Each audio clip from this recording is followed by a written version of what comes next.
नमस्कार, मैं विशाल कुमार और ये है सीधी बात। महाकुंभ से एक बहुत ही सुखद समाचार आ रहा है, तो पहले आप ये वीडियो देखिए, फिर हम सीधी बात करेंगे। यदि कर्म तेरे पावन है सभी, डूबेगी नहीं तेरी नाव कभी। तेरी बाह पकड़ने को वो भेष बदल के आएगा, पता नहीं किस। हाँ, तो देख लिया वीडियो। इन बाबा को हम और आप कांटा वाले बाबा के नाम से जानते हैं। ये सोशल मीडिया पे उस वक्त फेमस हुए जब एक महिला इनके ऊपर अपने ज्ञान की वर्षा कर रही थी। मूलतः रूप से उस समय से ये ज़्यादा चर्चा में आए। तो आज हम उस महिला और उस महिला जैसे विचार रखने वाले और भी महिलाएं या पुरुषों के विषय पर ही सीधी बात करेंगे। फिलहाल मुझे अगर ये वीडियो सत्य है तो मुझे ये जानकर खुशी हो रही है कि ये बाबा जो है वो वापस से महाकुंभ में आकर बैठे हुए हैं, क्योंकि महाकुंभ किसी का प्राइवेट इवेंट नहीं है। ठीक है, तो आज की सीधी बात इन महिला के जैसे सोच रखने वाले लोगों पे ही है, मूलतः रूप से इस महिला पे भी है। तो पहले हम इस महिला के द्वारा कहे गए कुछ शब्दों को लेकर सीधी बात करते हैं। पहली बात जो इसने कही कि ये बाबा ढोंगी है, तो पहली बात तो मैं ये कहना चाहूँगा कि वो बाबा ढोंगी नहीं है। ढोंगी आप हो, यानी वो लड़की ढोंगी है जो जो खुद को मॉडर्न होने का ढोंग कर रही है, जो खुद को शिक्षित होने का ढोंग कर रही है, जो इस चीज़ का ढोंग कर रही है कि देखो मैं कितनी समझदार हूँ। ढोंगी आप हो, ढोंगी वो बाबा नहीं है। वो बाबा कैसे ढोंगी हो गया? क्या वो हिंदू नहीं है? ढोंगी कब होता? कि जब कोई दूसरे मजहब पंथ का व्यक्ति हिंदू वेशभूषा में आकर आपको ठगने की कोशिश करता, उसको आप ढोंगी कहते। क्या वो बाबा हिंदू नहीं था? क्या वो बाबा किसी को ठग रहा था? नहीं, वो बाबा बस महाकुंभ में आकर अपने क्षमता अनुसार, उसकी क्षमता जो थी जैसी थी उस हिसाब से वो वहाँ बैठा था। वो किसी से भीख नहीं मांग रहा था, वो किसी के साथ छलावा नहीं कर रहा था। लोग महाकुंभ में आए हुए थे और वो अपने श्रद्धा अनुसार जो भी 10, 20, 5 जो भी हो वो उन बाबा को दे रहे थे। तो ढोंगी वो बाबा तो नहीं हुए। हाँ, ढोंगी आप और आप जैसे लोग हुए जो अपने आप को मॉडर्न, अपने आप को शिक्षित, अपने आप को समझदार होने का ढोंग करते रहते हो। दूसरा चीज इन्होंने बोला कि आप तो बाबा हो, आपको तो पैसों से मोह माया है, आपको पैसे का क्या करना है? सही बात है, वो बाबा है, उसको पैसे का क्या करना है?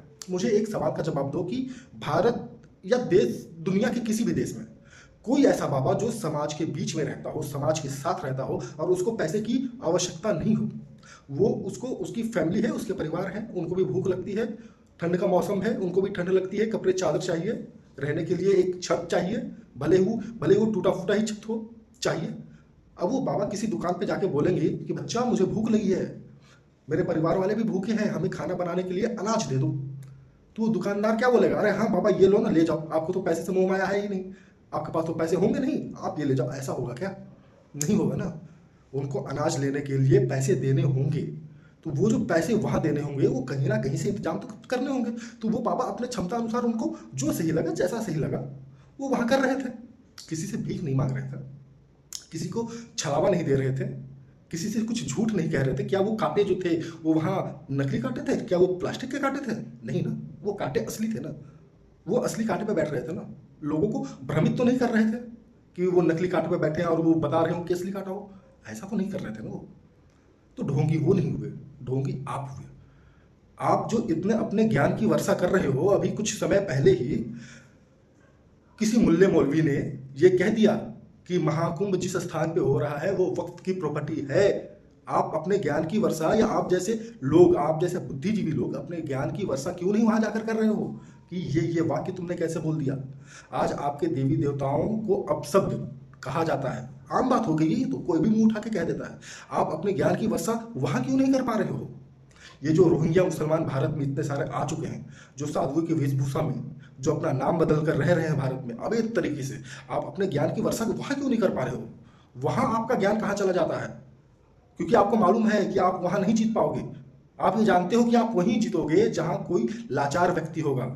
और मैं जिस समुदाय से बात कह रहा हूं ना कि वहां जाके ज्ञान वर्षा करो, आपको पता है कि आप उस समुदाय से नहीं जीत पाओगे, क्योंकि उस समुदाय से बहस करने के लिए जी में कूदा होना चाहिए, जो आप और आप जैसे लोगों में नहीं होता है।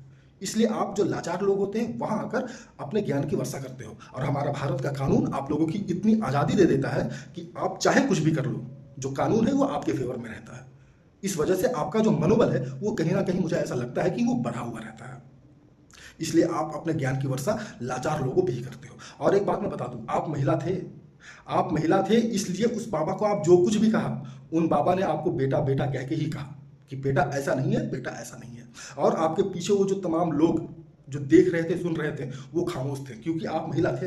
वरना मैं यकीनन कह सकता हूं कि अगर महिला की जगह कोई पुरुष होता तो उसको वहीं का वहीं जवाब मिल गया होता। उसके बाद भी गए थे 2-3 लोग, मैंने देखा वीडियो। लोगों ने कहा आजा भाई तू बैठ ले, हम पैसे तुम्हें दे देंगे। गए थे, आप महिला थे, इसलिए आप खुले तौर पे वहां अपने शब्द रख पा रहे थे, जो आपको रखना नहीं चाहिए था। जो आपको रखना नहीं चाहिए था, क्योंकि वो बाबा किसी से ठगी नहीं कर रहा था, क्योंकि वो बाबा हिंदू था, वो ढोंग नहीं कर रहा था। जो ढोंग कर रहे हैं, आप अपने ज्ञान की वर्षा नहीं कर पाते वहां पे। आप जाओ ना, करो ना वहां अपने ज्ञान की वर्षा। आज आपके धर्म को क्या कुछ नहीं कहा जाता है। अभी कुछ महीने पहले ही ना कोई नेता थे जिन्होंने कैंसर और क्या क्या कह दिया आपके धर्म को।